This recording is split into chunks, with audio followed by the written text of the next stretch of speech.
Hello friends, welcome to Mahavir classes. હું છું જિજ્ઞાસા જાની. આજે આપણે સાયન્સ એન્ડ ટેકનોલોજીમાં 9મું ચેપ્ટર જોઈએ છે, બળ તથા ગતિના નિયમો, જેમાં ટોપિક નંબર 6 જોવાનો છે, વેગમાન સંરક્ષણનો નિયમ અને સૂત્ર તારવણી.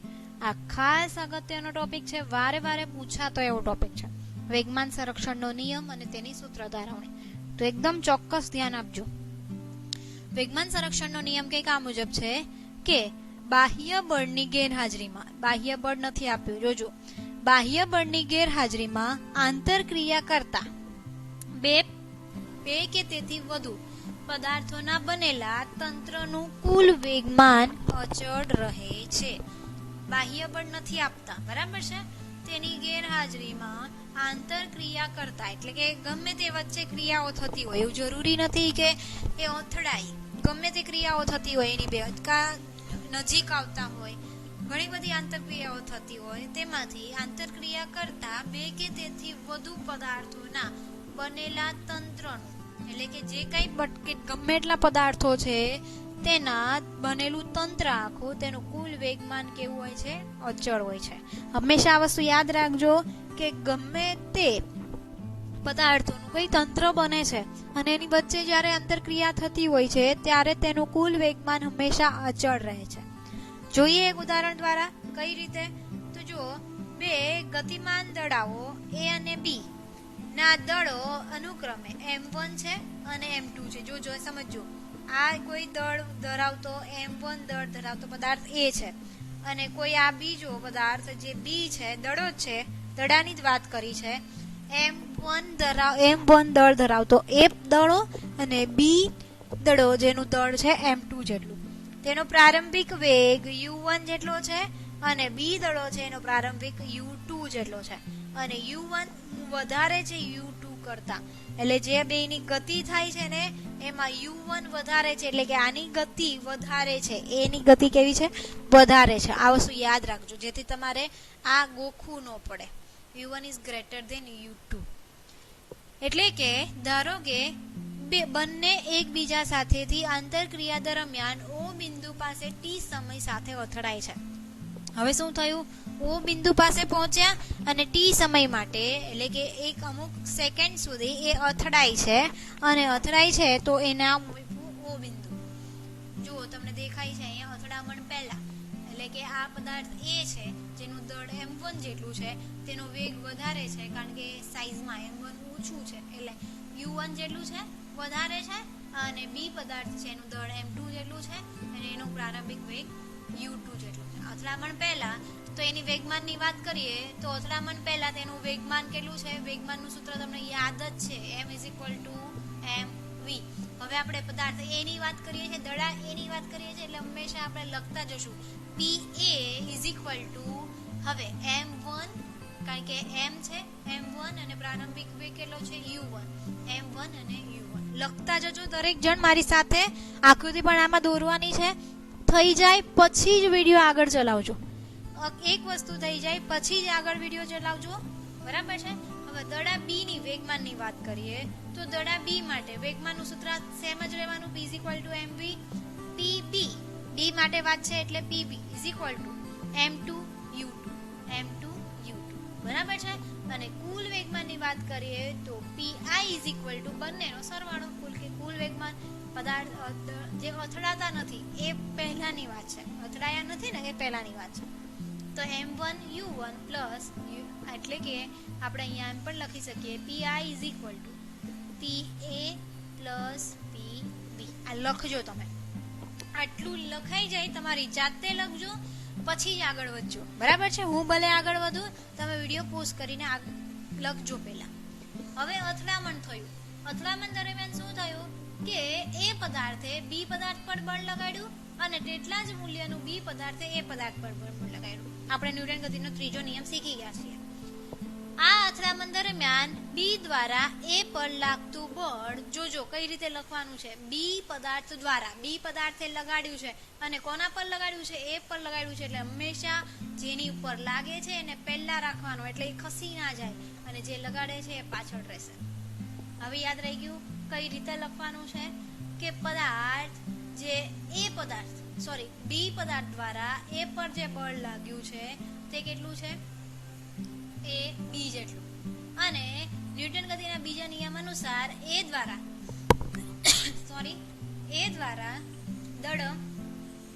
દડાએ એ દ્વારા બી પર જે બળ લગાડ્યું છે એ કઈ રીતનું છે? બી એ જેટલું છે. અહીંયા થોડી લખવાની મિસ્ટેક થઈ ગઈ છે, અહીંયા બી એ આવશે. બરાબર છે? જો સમજો, આ બી પદાર્થ છે. બી પદાર્થે જે બળ લગાડ્યું છે એટલે કે બી એ જેટલું છે એ પદાર્થ પર લગાડ્યું છે, અને જે એ પદાર્થ છે એને બી પર લગાડ્યું છે કેટલું છે? એફ એ બી જેટલું છે. કન્ફ્યુઝ નહીં થતા. ફરીવાર જો કે જ્યારે પદાર્થ એ લગાડે છે બળ, એ વાળો પહેલા એ લગાડ્યું છે એટલે, અને બી પછી જેની ઉપર લાગ્યું છે પછી, અને બી પદાર્થે જે બળ લગાડ્યું છે એ કેટલું છે? બી એ જેટલું. બરાબર છે? બી એ પહેલા લગાડ્યું એટલે એને પહેલા. અથડામણ બાદ દડા એ અને બી નો બંનેનો વેગ બદલાય છે, જે v1 અને v2 જેટલો છે. હવે અથડામણ થઈ ગયું, ત્યારબાદ હવે વેગ બદલાઈ ગયા બંનેના. બરાબર છે? કેટલું થયું? v1 અને v2 વેગ થઈ ગયું છે. દળ તો તેના તે જ રહેવાના છે. ચલો વેગમાનની વાત કરીએ તો હવે વેગમાનને p પ્રાઇમ વડે દર્શાવશું. અથડામણ થઈ ગઈ ને એની પછીની, એટલે કે p prime a m1 v1, p prime b m2 v2. અને બંનેનું વેગમાનની વાત કરીએ, કુલ વેગમાન pf વડે દર્શાવવાનું છે, p prime a plus p b prime. Okay, અને પછી એનું લખી દીધું m1 v1 m2 v2. એટલું લખાઈ જાય. પછી આગળ વધજો. હવે ન્યૂટન ગતિનો બીજો નિયમ શું કહે છે કે બળ એ ડેલ્ટા p બાય t એટલે કે શું? વેગમાનમાં થતા ફેરફારના સમય દર જેટલો હોય છે. એટલે કે સમય દર p વાત કરીએ તો ફેરફાર કેટલો થયો? પદાર્થ બી એ કેટલો વેગ બળ લગાડ્યું છે તો જો એને આપ્યું. આ વસ્તુ ખાસ યાદ રાખજો કે જ્યારે પદાર્થ એ દ્વારા લાગે છે બળ એટલે આપણે એનું બધું લખવાનું છે, અને પછી બી એ શું થયું? બી પ્રાઇમ, અહીંયા હજી લખજો એ બી, બી માઇનસ પી બી અપોન ટી, અને m2 v2 minus m2 u2 by T. આ ખાસ તમે વિચારીને લખજો, કારણ કે પી પ્રાઇમ બી પહેલા આવશે, કારણ કે અંતિમ વેગમાન હંમેશા વધારે હોય, વધારેમાંથી ઓછું બાદ કરવાનું છે. અંતિમ વધારે હશે એટલે વધારેમાંથી ઓછું બાદ કરવાનું છે. એટલે લખવાનું શું કે m1 v1 minus m1 u1 upon T લખજો જાતે. બરાબર છે? ત્યારબાદ ન્યૂટન ગતિનો ત્રીજો નિયમ લગાડવાનો છે, જે કંઈક આ મુજબ છે. એફ એટલે કે બંને બળો સમાન મૂલ્યના હશે પરંતુ વિરુદ્ધ દિશામાં. માઇનસ નિશાની શું બતાવે છે? વિરુદ્ધ દિશામાં હશે. અને પછી બંનેના મૂલ્ય મૂક્યા, ટી કેન્સલ થઈ ગયા, અને આ માઇનસની નિશાની બહાર છે એટલે નિશાની બંનેની બદલાવી, અને પછી બંનેના મૂલ્ય સમાન આવ્યા. ખ્યાલ આવ્યો દરેકને? એટલે શું કહી શકાય કે બંનેના વેગમાન કેવા થયા? સરખા. બંને દડાની આંતરક્રિયા દરમિયાન અથડામણ પહેલા અને અથડામણ પછીનું કુલ વેગમાન કેવું રહ્યું? સમાન રહ્યું. આ તો વેગમાન સંરક્ષણનો નિયમ. ચાલો હજી એક વખત રિવિઝન કરી લઈએ. તમે લખ્યું છે, તમે તમારામાં જોજો. પહેલા શું કીધું કે પેલા વેગમાન સંરક્ષણનો નિયમ લખ્યો. બાહ્ય બળની ગેરહાજરીમાં આંતરક્રિયા કરતા બે કે તેથી વધુ પદાર્થોનું બનેલું તંત્રનું કુલ વેગમાન કેવું છે? અચળ છે. આ પણ યાદ રહી જવું જોઈએ. પછી બે દડાની વાત કરી, બે દડાની ઇન્ફોર્મેશન આપી દેવાની કે એનું દળ આટલું છે, બીજાનું દળ એટલું છે. પ્રારંભિક વેગમાન u1 છે, u2 છે, અને જ્યારે આંતરક્રિયા દરમિયાન અથડાય છે ત્યારે O બિંદુ પાસે અથડાય છે, ટી સમયમાં અથડાય છે. આ પણ વાત કરી હતી. હવે આકૃતિ દોરો. આકૃતિ એકદમ ઈઝી છે. સુરેખ પથ પર ગતિ કરે છે. આ એ પદાર્થ છે, m1 છે, એનો વેગ પ્રારંભિક વેગની વાત કરીએ u1 છે. બી પદાર્થ છે, એનો m2 જેટલું છે, અને એનો વેગ u2 જેટલો છે. હવે આપણે અથડામણ પહેલાની વાત કરીએ છીએ. ખાસ લખજો, અથડામણ પહેલા પદાર્થનું વેગમાન, એ પદાર્થનું વેગમાન કેટલું થશે એ વાત કરીએ છીએ. એટલે p m1 u1. બી ની વાત કરીએ, બી વેગમાન p b જેટલું, જે m2 u2 જેટલું. ઓકે, આપણે કુલ વેગમાનની વાત કરીએ. કુલ પ્રારંભિક વેગમાન કેટલું છે? કુલ પ્રારંભિક વેગમાન pi is equal to pa plus pb. pa plus pb. pa કેટલું છે આપણી પાસે? અહીંયા જોયું m1 u1 અને m2 u2. ઓકે, ખ્યાલ આવ્યો? આ સમીકરણ આપણું આ થયું પ્રારંભિક. કુલ સમીકરણના નંબર નહીં આપો ને તો ચાલશે, ખાલી એવું યાદ રાખજો કે કુલ પ્રારંભિક વેગમાન કેટલું આવ્યું? pi જેટલું. ત્યારબાદ આગળ વધીએ તો અથડામણ થાય છે એ દરમિયાન, અથડામણ થઈ ત્યારે શું થયું? આકૃતિ દોરો. સુરેખ પથ છે, આ એ બિંદુ છે, સોરી એ પદાર્થ, આ બી પદાર્થ અથડાય છે. આ તરફ બળ લગાડે છે, બીજા તરફ એ પદાર્થ બળ લગાડે છે કંઈક આ મુજબ છે, બી એ જેટલું, એ બી જેટલું, અને બી પદાર્થ બળ લગાડે છે બી એ જેટલું. ઓકે, અને ત્યારબાદ તેનો વેગ પણ બદલાય છે, v1 અને v2 જેટલો થાય છે. આ લખાણ લખવાનું છે. હવે અથડામણ થઈ ગઈ એ પછી એનો દળ તો એમનેમ રહેશે, પણ વેગ બદલાઈ ગયો. આકૃતિ આપણે દોરવી પડશે ફરીવાર. ત્રણેય આકૃતિ દોરવાની છે. v2 જેટલો વેગ થઈ જાય છે. હવે તેનો આપણે વેગમાનની વાત કરીએ તો એ વેગમાન અથડામણ બાદની વાત કરીએ છીએ એટલે આપણે એની સંજ્ઞા બદલાવશું. p પ્રાઇમ a શું થશે? m1 v1. b માટેનું વેગમાન શું થશે? pb પ્રાઇમ અથવા p2 v2. હવે કુલ અંતિમ વેગમાનની વાત કરીએ. કુલ અંતિમ વેગમાન જે pf જેટલું છે, pf is equal to pa prime વત્તા pb પ્રાઇમ. હવે લખીએ તો m1 v1 વત્તા m2 v2. આ શું થયું? અંતિમ વેગમાન મળ્યું આપણને, અંતિમ વેગમાન.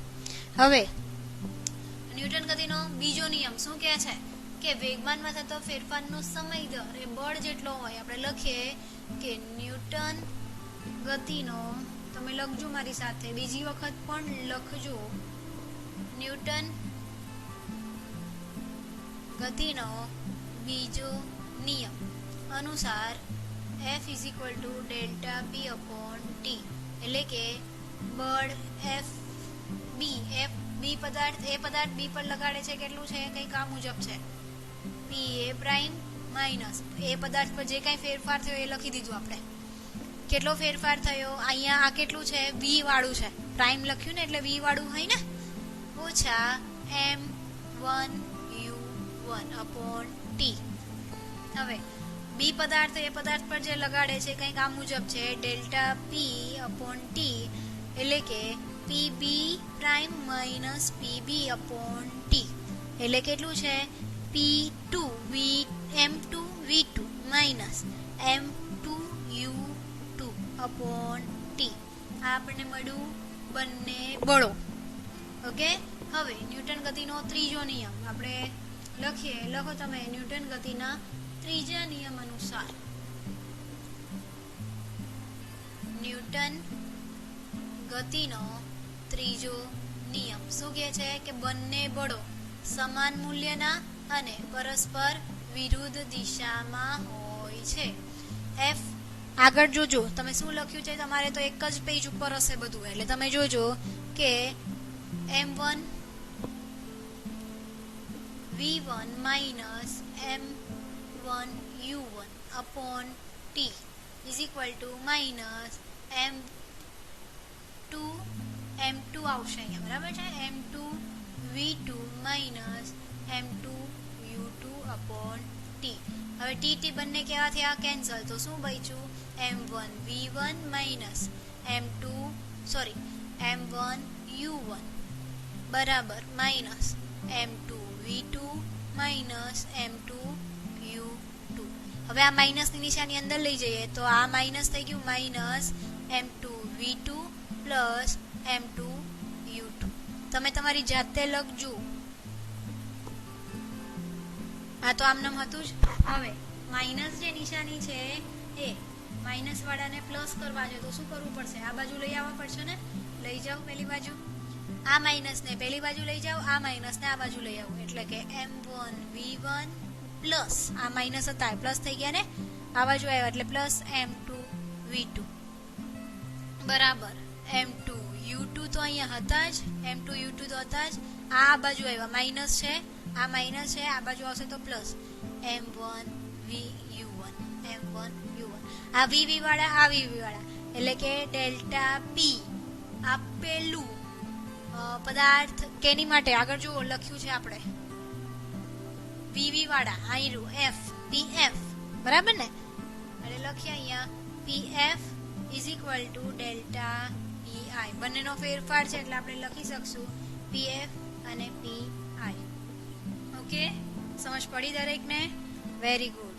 જો આ પણ એક વેગમાન સંરક્ષણનો નિયમ છે. અહીંયાથી જે હવા જાય છે એના કારણે શું થાય છે? ફુગ્ગો આગળની તરફ વધે છે. ચલો હોમવર્ક આજે બહુ બધું રિવિઝન કર્યું, 2 વખત જોયું છે, એકદમ સરસ યાદ રહી જવું જોઈએ. જાતે 5 થી 6 વખત લખશો ને એટલે થઈ જ જશે. થોડી પ્રોબ્લેમ રહેશે પણ તમે જેટલી વખત લખશો એટલી વખત તમારું એ સોલ્યુશન થઈ જશે. ઓકે, ચાલો હોમવર્ક લઈ લો. શું છે? વેગમાન સંરક્ષણનો નિયમ લખો અને તેનો ઉદાહરણ આપો. ત્યારબાદ વેગમાન સંરક્ષણનો નિયમ લખો અને તેનું સૂત્ર તારો. આવડે દરેકને? બહુ સરસ.